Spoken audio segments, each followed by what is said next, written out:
Passionate public testimony just wrapped up in a Senate hearing where state leaders are working to protect free speech on college campuses. And because of the topic, they held the hearing on the Texas State campus. KVUE's Christy Millward has been there all day. She has the story.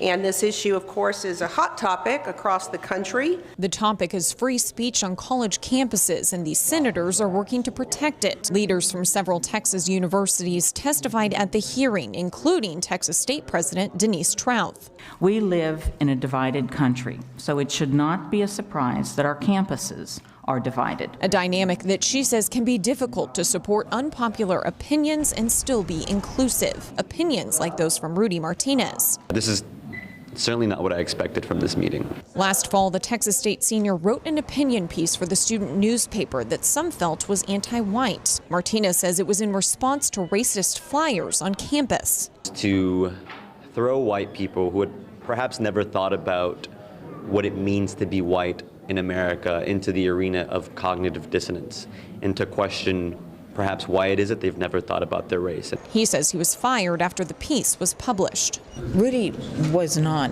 fired because he was never an employee. He was a freelance opinion writer.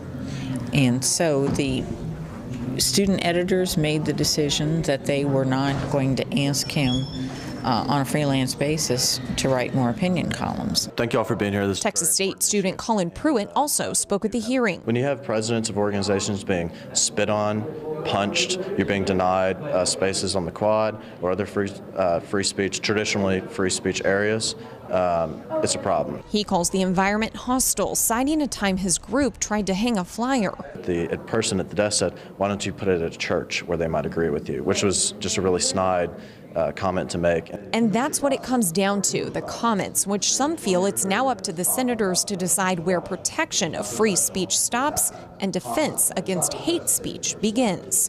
At Texas State, Christy Millward, KVUE News.